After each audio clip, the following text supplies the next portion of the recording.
failure of destruction. And I want to encourage you tonight. Join the session. Let me know that you're here. Comment, say something good. Let me know how your night is going. Once again, I am my host. This is my co-host, Kyra. And we are here tonight helping you out. And we want to give you a little bit of encouragement in this great year of 2020. So here we have it, tonight's discussion, focusing on dealing with the enemy. You understand that there is an enemy. You've drawn the line that there's an enemy. But yet you allow yourself to fall into the constant path of those same enemies. And you find yourself constantly failing, constantly dealing with destruction because they smiled at you, because they laughed with you, because they sat and ate dinner among your table with you, because they bought things for you, because they brought you gifts, to that nature. And you feel now that you are obligated to constantly associate yourself with them. Why, when you understand that they're your enemy? When someone is your enemy, they never, ever, ever mean you any good intentions. Never. Never mean you any good intentions.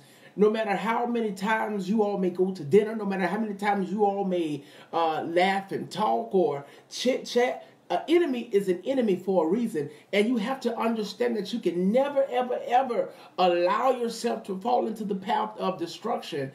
Christy, thank you for tuning in with us tonight here on this great show called Press Chat. So if you all are just tuning in, please make sure you say hello and share this video and comment and let us know that you're here tonight. We'd greatly appreciate it. That's right. Dealing with the enemy is so very, very contagious because you find yourself not only dealing with just one enemy, but then you find yourself dealing with 2 to 3 to 4, and then you find yourself dealing with hurt, pain, and agony because you feel like you have nowhere to turn because you have now put your trust in the enemy's hand. And the enemy takes his hand and constantly crush you and make you feel like you're never ever good enough. And the only person to blame in this particular scenario is yourself because you allowed the enemy to gain leverage over your life. And whenever you allow the enemy to gain leverage over your life, your enemy feels like they're constantly winning only until you address the situation. Right. So if you sit back and you never address it, what do you expect might happen? It will continue to flow the same way over and over and over again. The enemy. What is the enemy? The enemy is someone who may have, there's this old saying, they backstab you, but nowadays people don't just stab you in the back. They will stab you right dead in your heart while you watching them. And then they will take the knife out and constantly stab you to make sure that you're dead. The enemy sit among you in laughter and in cheerful and at gatherings and socialization parties and whether it be at work or family functions, the enemy tends to always find its way back to you because you are not careful with the things that come out of your mouth. Too many people know information about you. They know about your family. They know about your children. They know about your finances, your relationships, because you talk too much and you give the enemy leverage. Right. It's only when you understand the proposition of not speaking so much is when your enemy can never win over you. And people become angry. The moment that you decide that, my enemies will no longer win, they become angry. And when they become angry, they will seek information from people that are close to you. They will make up lies about you. They will laugh about you. They will create subliminal messages and post about you. And they do that because they expect you to respond back to the negativity only so that they're able to gain leverage all over you again. Yeah, so you fake dreams. They'll sell you fake dreams. They'll sell you fake money and fake titles and fake promises and fake dreams only so they can gain leverage over you all over again. And because you feel like you are in a desperate state of mind, you fall subject right back into the same trap that you just gotten yourself out of. Who's to blame? You can't blame your enemy because your enemy is only doing their job. Mm-hmm. You can only blame yourself because you fell back into the same trap, dealing with the same people over and over and over again. So why are you sitting in your bed and you crying yourself to sleep and you tossing and turning because you feel like you're all alone and you're dealing with depression, dealing with anxiety? You have to understand that everybody in this lifetime is not meant to ride the roller coaster with you. Because on some roller coasters, they're very fast and they flip you and toss you and turn and they go very, very fast and go up and down and around, and everybody can't take that. Whereas you can take some things, there are some other people who can't ride roller coasters.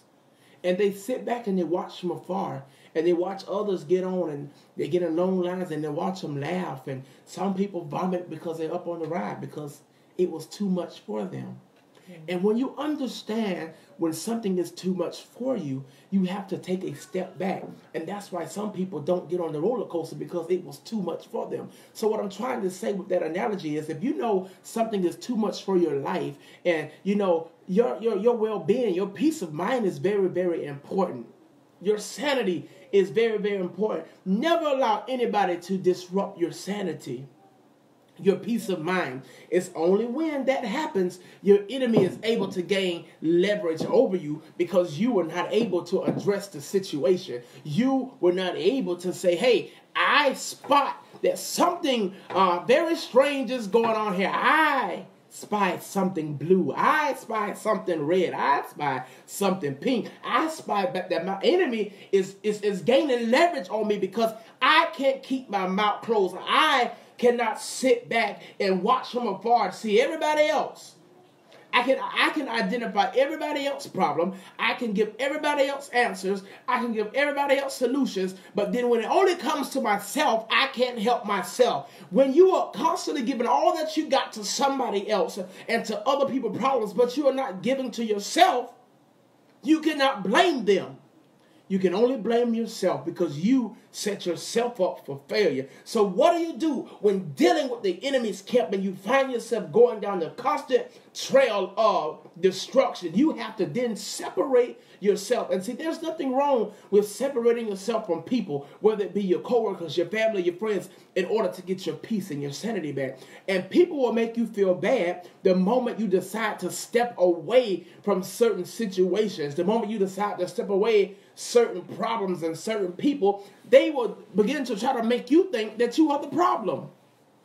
Somebody say something on here to me. People will make you think that you're the problem because you're trying to get your sanity back, because you're trying to get a peace in your home, peace in your relationships, peace in your finances, peace riding in your car. The moment that you decide to get yourself back together again, those same people sit among you trying to figure out, why are you trying to put the pieces back together again? And what happens is, in the process of trying to get yourself back together again, you start speaking too soon. And the moment that you start speaking too soon, you give the enemy access to know what's going to take place. Don't you know that there are people out there who sit back and they watch your every move? They sit and they watch your every step that you take. And it's almost as if they study you. And I was watching a movie, and this guy, he studied this woman, and he knew everything about her, all her friends, where she worked at, what time she went to the bank, what time she had lunch, what she ate at this particular place on Mondays, this particular place on Tuesdays, because he sat back and he studied, he examined her every step. And sometimes you have to change things up in your life so that the enemy is not able to identify your every move. He's not able to identify. The enemy is not able to say, I know where so-and-so is going to be today, so I can send destruction this way. Or I know they're going to be at this place at this time, so I'm going to send destruction this way. Oh, you have to be also very, very careful. Because in the season of trying to gain your sanity and trying to gain peace and trying to respect yourself, the enemy is so very, very, very busy sitting back, watching and lurking and sending distractions your way, only to detour you off the course of what you're trying to make it. Some of you all should be some great business owners, some great entrepreneurs, but you have negative people in your ear. But they take your very same goal, the very same dreams that you share with them, and they'll take them and become prosperous because it was your idea, but they become so prosperous because they didn't tell anybody about what they were doing. You end up giving them all the info that they want to keep you in bondage. That's so very, very true. Who's to blame?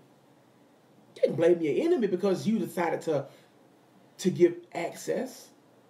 You gave access to your life to your enemy's hand, and your enemy now have an upper leverage. So take note. What do? The first step is you have to identify that you are in bondage. You have to identify that you are in a path of destruction, because if you don't identify when something is wrong, you can never fix it. So you have to take ownership for your actions. That's step number one. I like that. Ownership for your actions. You got to take ownership for your actions. And then when you take ownership for it, you can move on to the necessary steps in your life to becoming greater. Oh, you should be becoming greater. And if you got people in your life and people in your circle who just, they sit around and wait on your every move and your every turn, you don't need those people. You don't need them at all. What sense? You carry around your own dead weight is enough, but to carry around 3 and 4 other people's dead weight, oh, that's no good at all. You need a circle of leaders. A circle of leaders. You don't find too many rich people hanging out with broke people. You don't see that happening. Because they associate themselves with people who have what they have or even greater. So if you are trying to become great, you want to associate yourself with people who have what you have or even greater than what you have, because you're trying to get to the next level. You don't circumvent yourself around people who don't have anything. If you're trying to obtain money, you don't hang around broke people, because broke minds don't get anywhere.